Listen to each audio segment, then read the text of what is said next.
¿Alguna vez te has preguntado si existe alguna forma de conciencia después de que el corazón deja de latir? Muchos quieren saber si nuestros amigos y familiares fallecidos pueden vernos u oírnos, y ese tipo de duda suele generar cierta incomodidad e incluso miedo a lo desconocido. Es difícil imaginar que la vida termine de una sola vez.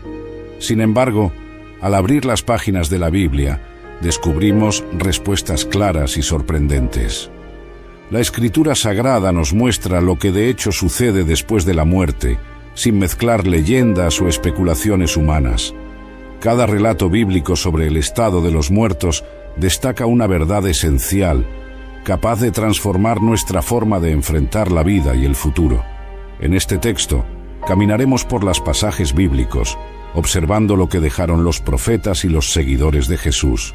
Te darás cuenta de que existe un propósito divino, incluso al final de la vida, y las respuestas pueden traer una esperanza auténtica. Todo comienza en un jardín perfecto, donde la muerte no existía. El Edén era un paraíso donde Adán y Eva vivían en comunión total con Dios. Tenían acceso al árbol de la vida, que les concedía la inmortalidad. En esa realidad, la muerte era algo completamente extraño, fuera de su día a día. Sin embargo, esta situación cambió radicalmente cuando la serpiente presentó una mentira que se propagaría por todos los tiempos. Es cierto que no moriréis. Esta mentira iba en contra de la advertencia directa de Dios sobre el resultado de la desobediencia. Cuando nuestros primeros padres decidieron darle crédito a la serpiente, en lugar de confiar en el Creador, la muerte entró en escena. La sentencia divina fue inequívoca y las consecuencias no podrían revertirse. Del polvo fuiste y al polvo volverás. A partir de ahí, la muerte se convirtió en parte de la experiencia humana. El acceso al árbol de la vida fue bloqueado, y tanto Adán y Eva, como toda la creación, comenzaron a sufrir los efectos de la deterioración. Pronto se ve la tragedia en el episodio de Caín y Abel. Este fue el primer homicidio de la historia, evidenciando cómo la muerte se entrelazó con la condición humana. Abel fue el primer ser humano en pasar por la muerte, y su sangre clamaba de la tierra, testificando silenciosamente el drama que pendía sobre la humanidad. Los patriarcas que surgieron después vivieron por periodos muy largos, pero la Biblia siempre repite la misma frase: y murió.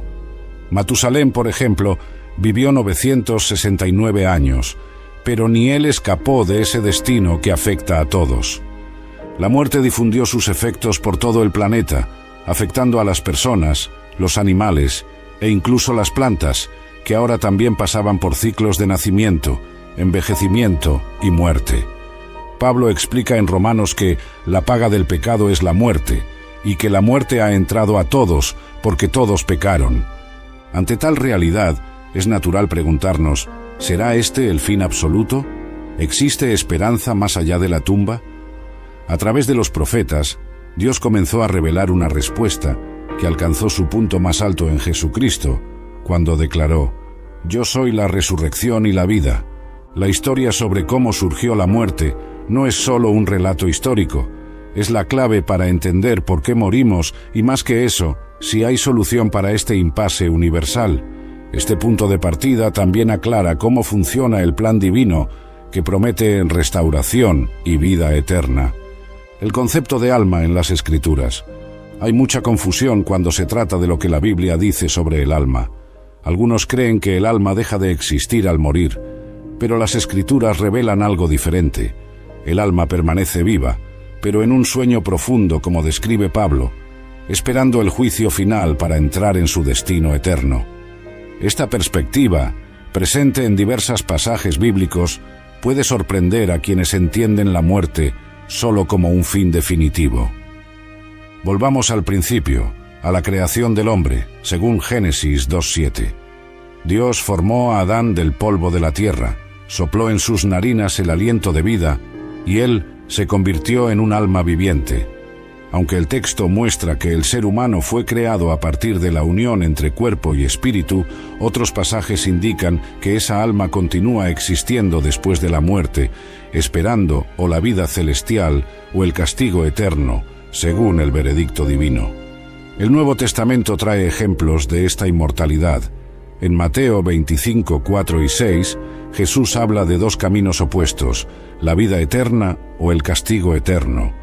El destino de cada persona será definido en el juicio, cuando Cristo separe a los justos de los impíos. El sabio Salomón, al decir que los muertos no saben nada, Eclesiastés 9:5, enfatizaba la realidad de que ellos ya no participan más de las actividades terrenales.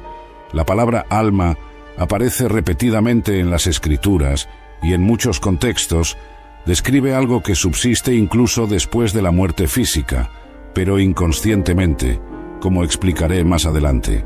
Por eso Jesús advirtió sobre el juicio que puede arrojar tanto el alma como el cuerpo en el castigo final, Mateo 10:28, señalando que el alma no solo existe, sino que también está sujeta a la sentencia divina de castigo o salvación.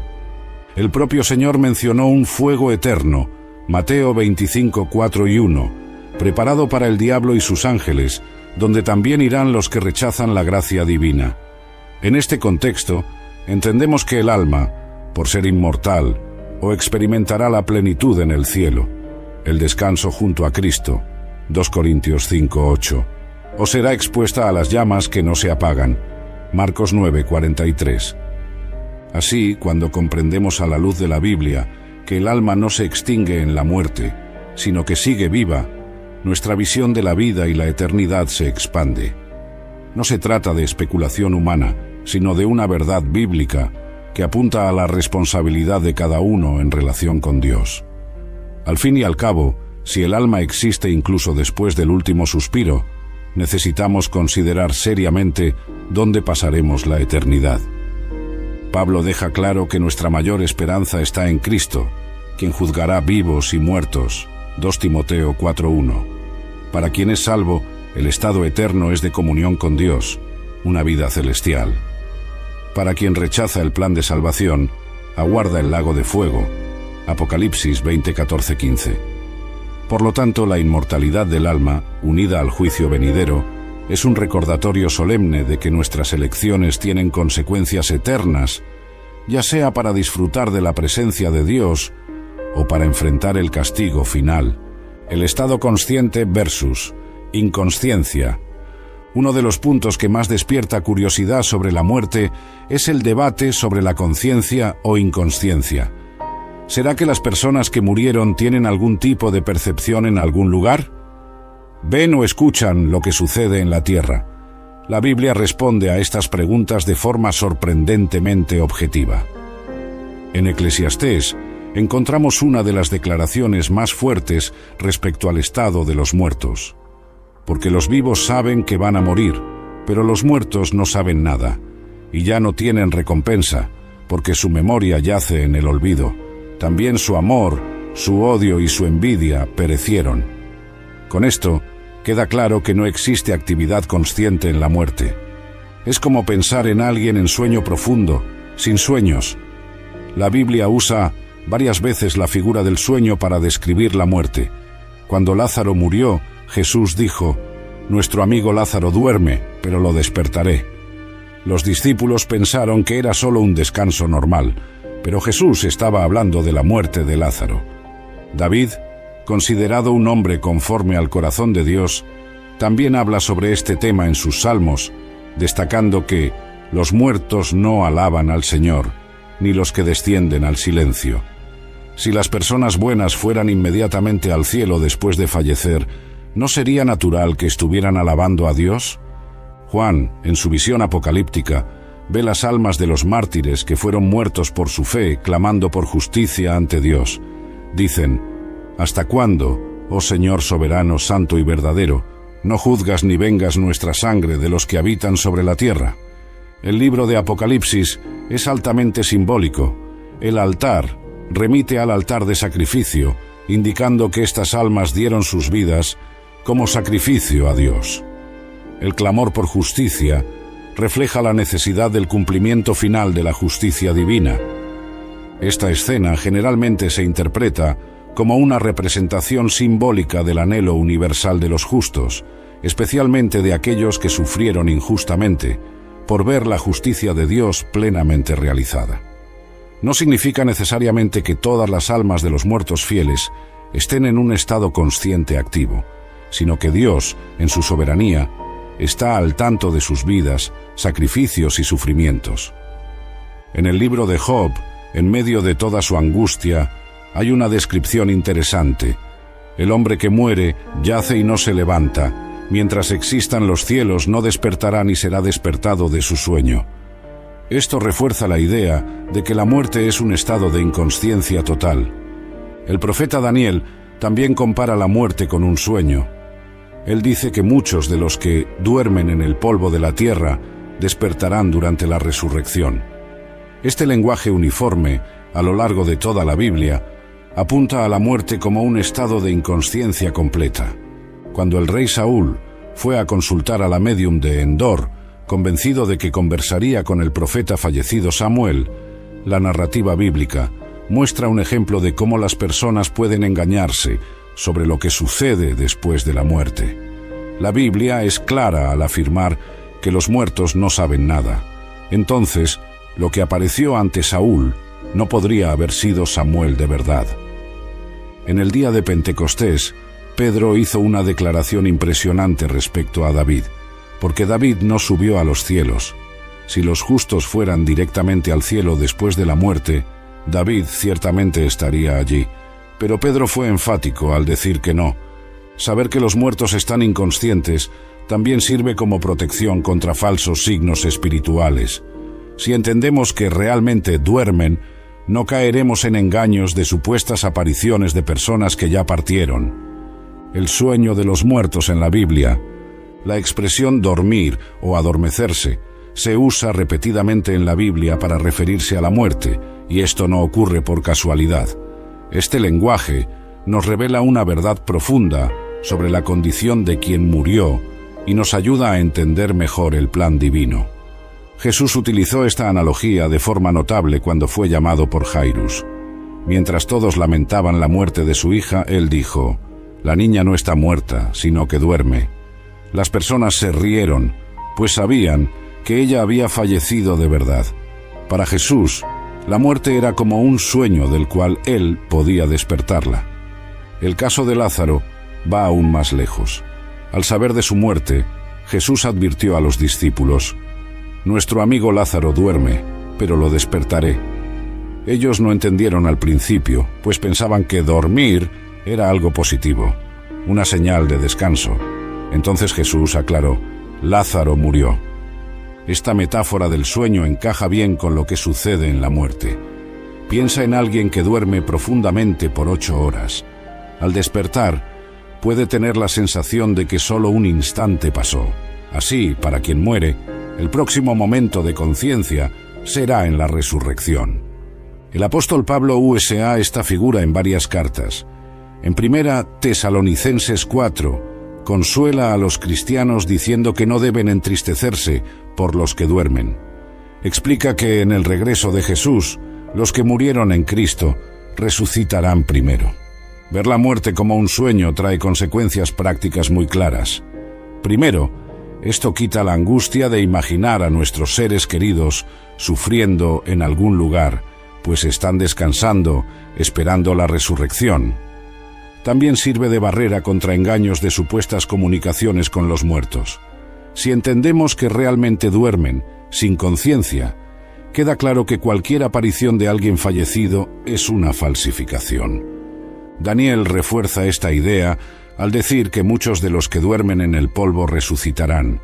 La coherencia en toda la Biblia al comparar la muerte con un sueño no es coincidencia. Es una forma de ilustrar esta condición de inactividad hasta el regreso de Cristo. Esteban, el primer mártir cristiano, es otro ejemplo. Después de ser apedreado, el relato dice que él se durmió. Incluso siendo alguien lleno del Espíritu Santo, no se dice que su alma fue directamente al cielo, sino que durmió. Su próximo instante consciente será al resucitar. Cuando la Biblia describe la muerte como un sueño, obtenemos una perspectiva más clara de lo que es la resurrección. Así como naturalmente despertamos por la mañana, los muertos serán despertados por la voz de Jesús en su regreso. Esta metáfora resume de forma brillante lo que sucede entre la muerte y la promesa de vida eterna. Las aparentes contradicciones explicadas. Algunos pasajes de las Escrituras parecen contradecir esta idea de inconsciencia después de la muerte, pero al estudiarlos con cuidado, notamos cómo encajan perfectamente en la enseñanza general de la Biblia. La experiencia de Saúl con la médium de Endor también suele generar confusión. Sin embargo, la Biblia es contundente al condenar la práctica de conversar con los muertos y muestra que ellos no saben nada. Por lo tanto, lo que apareció a Saúl no podría haber sido Samuel de verdad, sino una aparición engañosa. Aún está la escena de la transfiguración, en la que Moisés y Elías aparecen al lado de Jesús.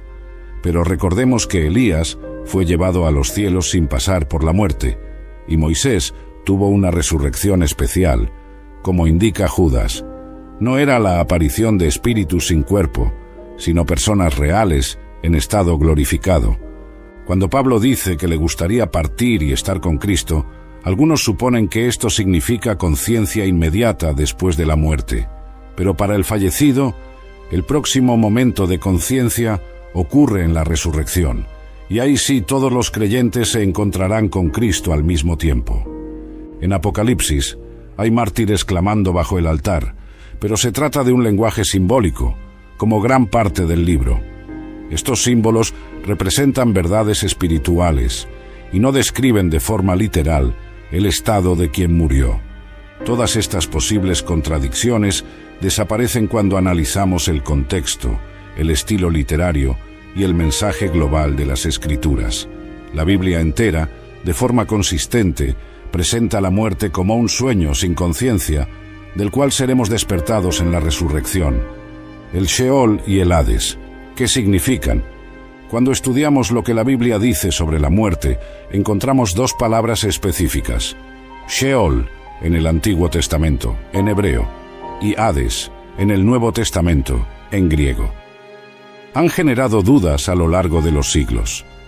En hebreo, Sheol es simplemente el mundo de los muertos, o la sepultura. No se trata de un lugar de castigo eterno, sino de un estado de inconsciencia. El justo Job, por ejemplo, deseó ir al Sheol para descansar de sus sufrimientos, lo que muestra que no veía el Sheol como un lugar de tormento. David, en sus salmos, menciona el Sheol algunas veces. En cierto punto, dice que allí no hay recuerdo de Dios, y en otro, afirma que los muertos no pueden alabar al Señor. Esto refuerza que Sheol no es un lugar de actividades conscientes. Jonás, en el vientre del gran pez, compara esa situación oscura y aislada con el Sheol. Eso simbolizaba un estado de total aislamiento y silencio, alineado con la comprensión hebrea de cómo es la muerte. En el Nuevo Testamento, Hades aparece como la palabra griega equivalente a Sheol. Cuando la Septuaginta, traducción griega del Antiguo Testamento, necesitaba traducir Sheol, siempre usaba Hades.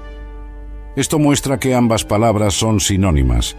Jesús menciona Hades en algunas enseñanzas, siempre ligándolo al estado de muerte o a la sepultura.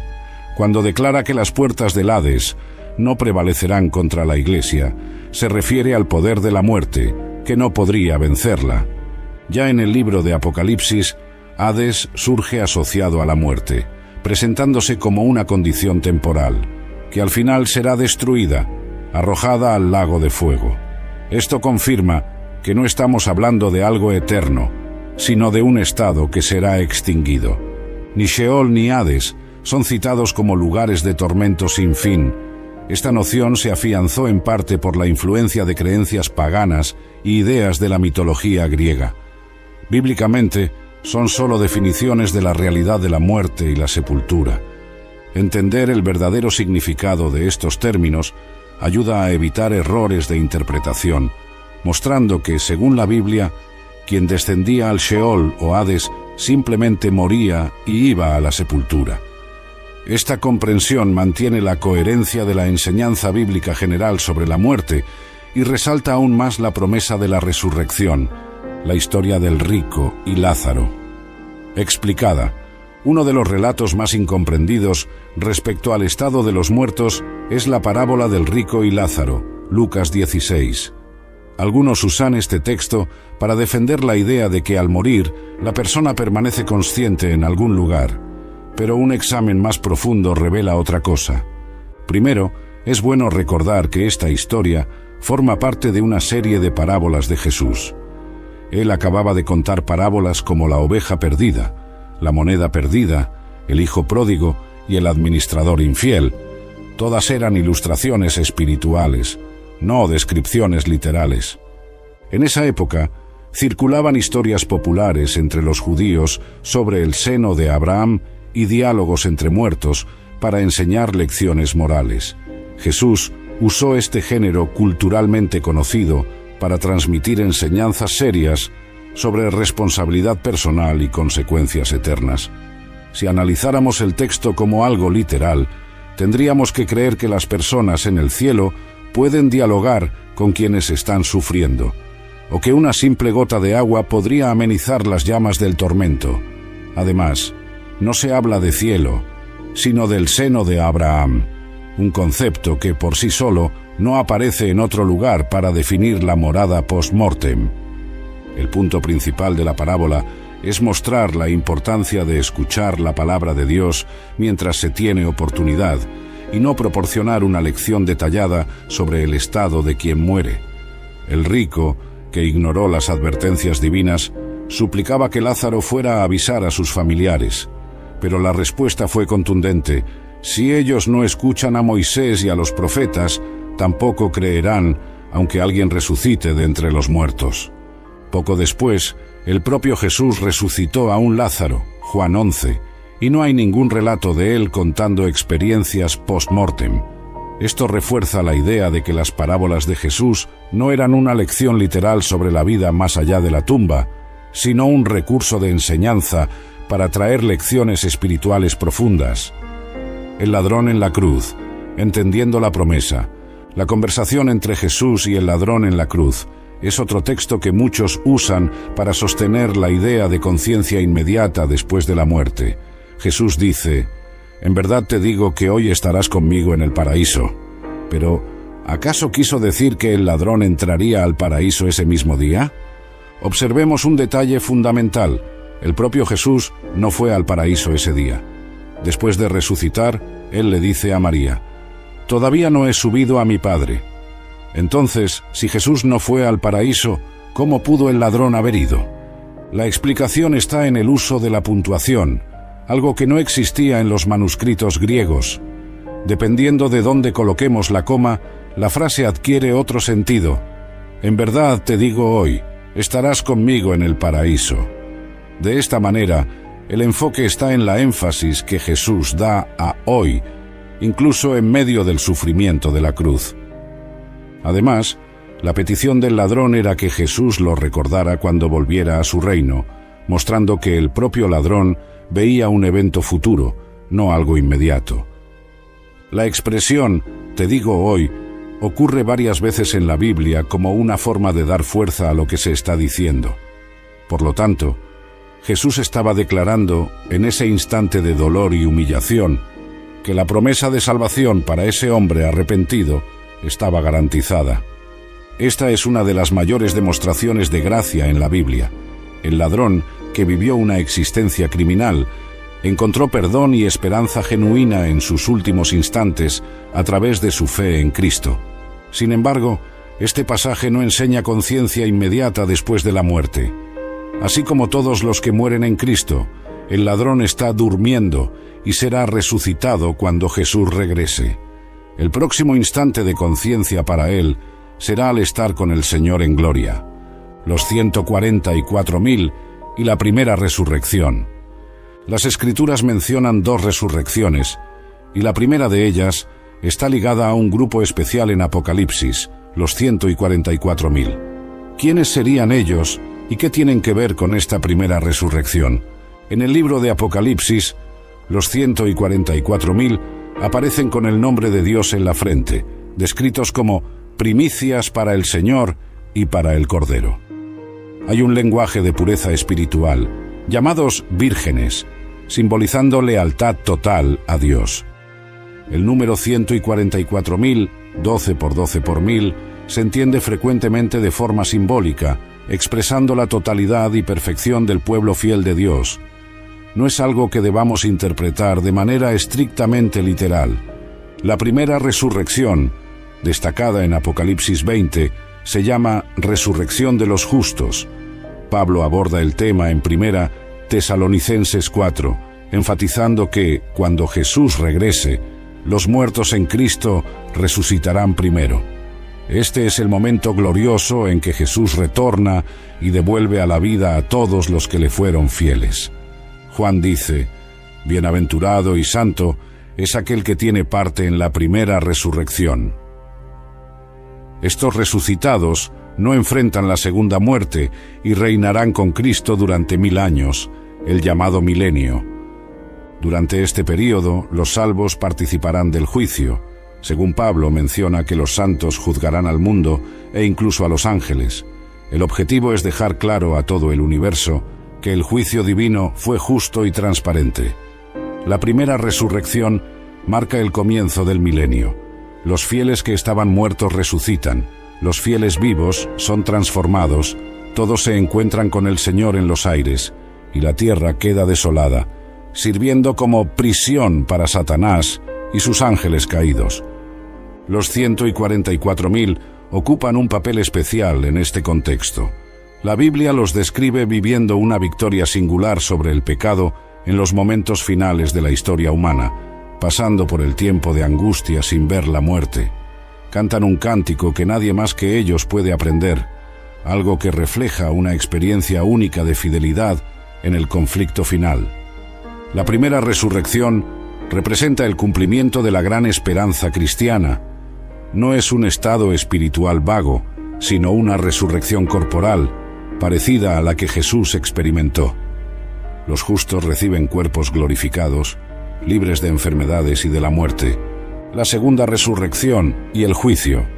Después del período de 1000 años mencionado en Apocalipsis 20, ocurre la segunda resurrección, totalmente diferente de la primera. En ella los impíos, que no aceptaron la salvación en Cristo, vuelven a la vida. Juan explica que al final del milenio, Satanás será liberado de su prisión. La tierra, que había quedado vacía, ahora recibirá nuevamente una población, los impíos resucitados. Sin embargo, esta resurrección es para el juicio final, no para la vida eterna. La Nueva Jerusalén desciende del cielo con los salvos, y Satanás intenta persuadir a las multitudes resucitadas para que ataquen la ciudad. Esta es la prueba de que, incluso después de todo ese tiempo, el carácter rebelde y engañoso de Satanás no ha cambiado. Es en este momento que ocurre el gran trono blanco. Todos los perdidos de todos los tiempos ven los registros de sus vidas y reconocen la perfecta justicia de Dios. El texto indica que cada persona será juzgada conforme a sus elecciones. En esta hora, incluso los que se perdieron admitirán que Dios es justo y digno de alabanza. Verán las oportunidades que tuvieron y entenderán que su ruina fue fruto de sus decisiones, no de arbitrariedad divina. Entonces, desciende fuego del cielo, consumiendo a Satanás, sus ángeles y todos los impíos. Esto se llama segunda muerte, de la cual no hay retorno. No es un tormento eterno, sino la aniquilación definitiva del pecado y de todos los que deliberadamente persisten en él. En este momento, la justicia y la misericordia de Dios se encuentran. El Señor no tiene placer en la destrucción de nadie, pero respeta las decisiones de cada uno. Después de este juicio final, viene la promesa de nuevos cielos y nueva tierra. Todo el universo estará libre para siempre del mal, pues la gran controversia entre el bien y el mal habrá llegado a su fin. El destino final de los impíos, uno de los temas más controvertidos sobre la muerte, es el destino final de los impíos. Varias corrientes defienden un infierno eterno, donde las almas sufren sin fin. Pero nuevamente necesitamos ver lo que las Escrituras realmente dicen. La palabra infierno viene de términos diferentes en las lenguas originales. En el Antiguo Testamento generalmente se traduce Sheol, sepultura. En el Nuevo Testamento puede traducir Hades, equivalente a Sheol, Tártaro, una sola vez sobre ángeles caídos, o Gehenna, una referencia al valle de Hinnom en los alrededores de Jerusalén donde se quemaba la basura. Cuando Jesús habla de Gehenna, Él está usando la imagen del lugar donde el fuego quemaba la basura ininterrumpidamente, simbolizando destrucción total y no necesariamente tortura eterna.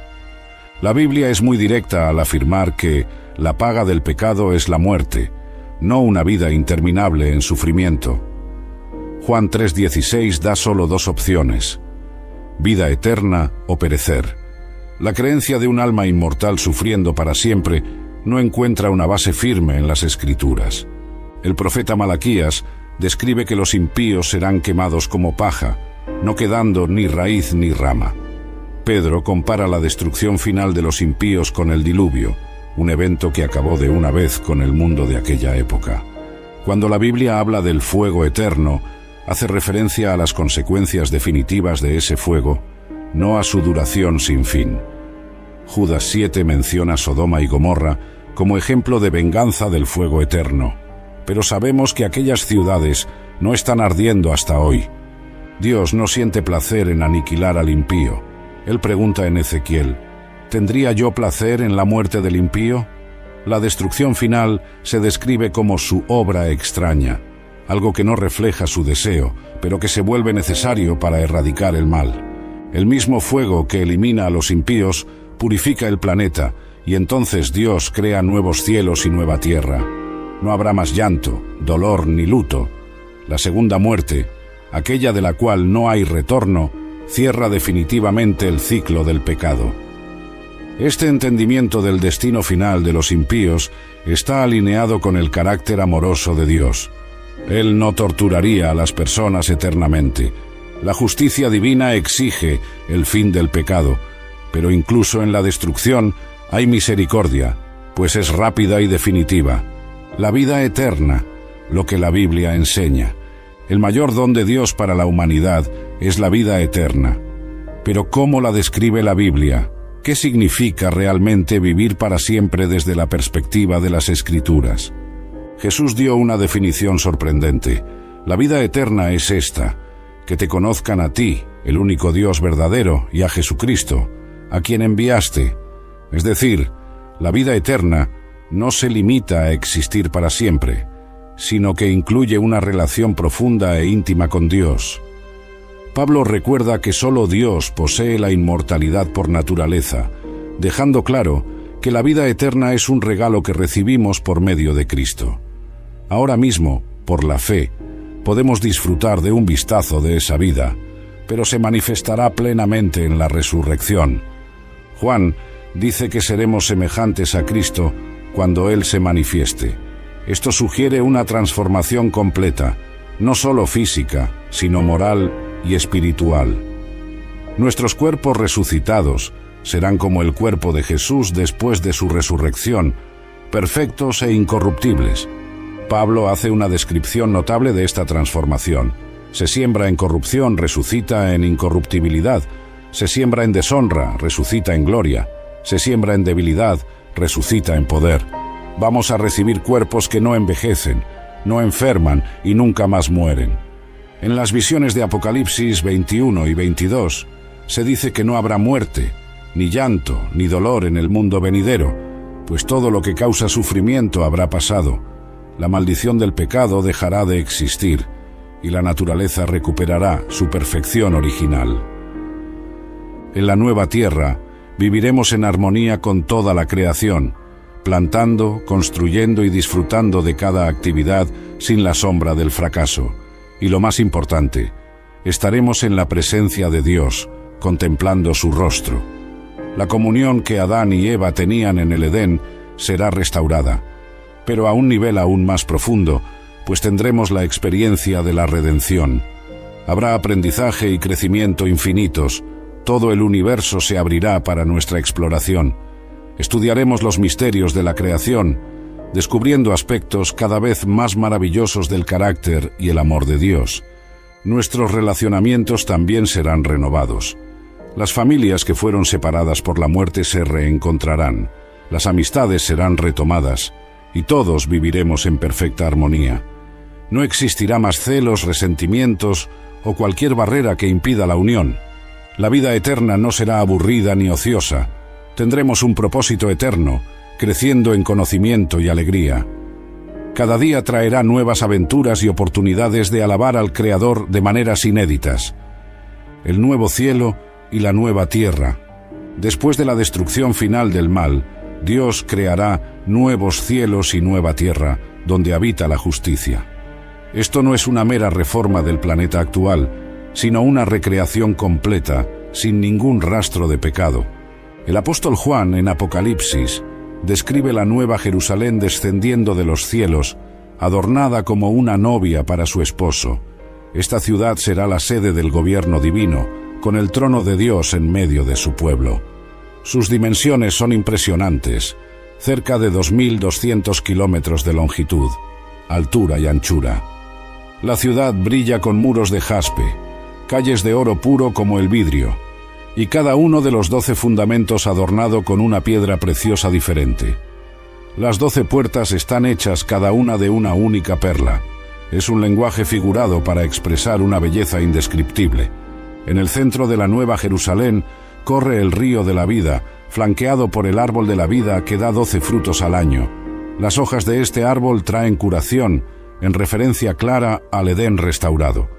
La gloria de Dios ilumina todo de tal forma que ya no existe más noche, y las puertas de la ciudad nunca se cierran, pues no hay nada que temer. Todo el universo estará en paz y seguridad. La naturaleza también será restaurada en toda la tierra. El profeta Isaías habla de un tiempo en que el lobo y el cordero se alimentarán juntos, y que el león comerá pasto como el buey. No habrá violencia ni muerte en el reino animal, pues toda la creación estará en armonía.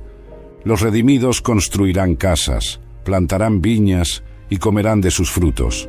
No habrá más trabajos sin sentido ni esfuerzos que terminen en frustración. Cada acción estará llena de satisfacción y alegría. Nuestra comunicación con Dios será directa. La fe dará paso a la visión. Conoceremos y aprenderemos sin ninguna barrera, y todas nuestras dudas serán aclaradas, pues el conocimiento del Señor llenará la tierra. Nuestros cuerpos estarán llenos de vitalidad. Nuestra mente se ampliará mucho más allá de lo que podemos imaginar hoy. Exploraremos galaxias, nos profundizaremos en la sabiduría del Creador y haremos descubrimientos fascinantes cada día. La vida en esta nueva realidad estará marcada por el amor perfecto. Sin egoísmo, sin conflictos, cada encuentro será una oportunidad para crecer y compartir felicidad. Será el inicio de una eternidad que jamás perderá la alegría, la gran esperanza de la resurrección. La resurrección es la esencia de la esperanza cristiana. Pablo lo dejó muy claro. Si Cristo no hubiera resucitado, nuestro camino sería inútil. Pero como Él resucitó, tenemos la certeza de que también resucitaremos. Esta verdad cambia toda la perspectiva sobre la muerte. La resurrección de Jesús fue más que un evento extraordinario. Fue la garantía de que aquellos que creen en Él también resucitarán. Su victoria sobre la muerte es la prueba concreta de que este poder está disponible para nosotros. Cuando Jesús resucitó a Lázaro, demostró su autoridad sobre la sepultura, pero Lázaro volvió a morir después.